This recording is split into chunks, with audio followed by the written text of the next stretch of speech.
वक्फ पर नया कानून बीजेपी ने बनवा तो लिया है, लेकिन अब उसे लागू कराने में बीजेपी नाकाम होती दिख रही है, क्योंकि इस मसले पर कई याचिकाएं सुप्रीम कोर्ट में दाखिल की गई थी, जिन पर अदालत ने सुनवाई के लिए अपनी मंजूरी दी है। यानी बीजेपी की कामयाबी को नाकामी में बदलने में अब देर नहीं लगेगी।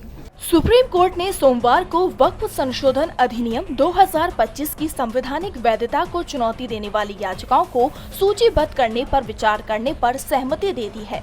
मुख्य न्यायाधीश संजीव खन्ना की अध्यक्षता वाली पीठ ने जमीयत उलेमाए हिंद की ओर से वरिष्ठ अधिवक्ता वकील कपिल सिब्बल की दलील पर गौर किया, जिसमें उन्होंने कहा कि याचिकाएं बेहद अहम हैं और इन्हें प्राथमिकताएं दी जानी चाहिए।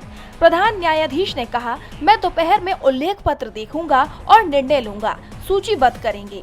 बता दें कि संसद द्वारा शुक्रवार को वक्फ संशोधन विधेयक पारित किए जाने के तुरंत बाद संशोधनों को चुनौती देते हुए शीर्ष अदालत में कई याचिकाएं दायर की गई।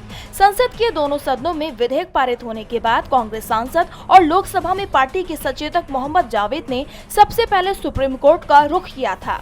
अपनी याचिका में मोहम्मद जावेद ने कहा कि ये संशोधन संविधान के अनुच्छेद 14 समानता का अधिकार, 25 धर्म का पालन और प्रचार करने की स्वतंत्रता, आर्टिकल 26 धार्मिक संप्रदायों को अपने धार्मिक मामलों का प्रबंधन करने की स्वतंत्रता, 29 अल्पसंख्यकों के अधिकार और 300A संपत्ति का अधिकार का उल्लंघन करते हैं। वहीं जमीयत उलेमाए हिंद ने याचिका में कहा कि ये कानून देश के संविधान पर सीधा हमला है, जो न केवल अपने नागरिकों को समान अधिकार प्रदान करता है, बल्कि उन्हें पूर्ण धार्मिक स्वतंत्रता भी प्रदान करता है। इसी तरह ऑल इंडिया मजलिस ए इत्तेहादुल मुस्लिम ने भी शीर्ष अदालत का रुख किया। बीजेपी का दावा था कि इन याचिकाओं पर विपक्ष को सफलता नहीं मिलेगी, लेकिन अब वक्फ पर मामला पलटता हुआ दिख रहा है।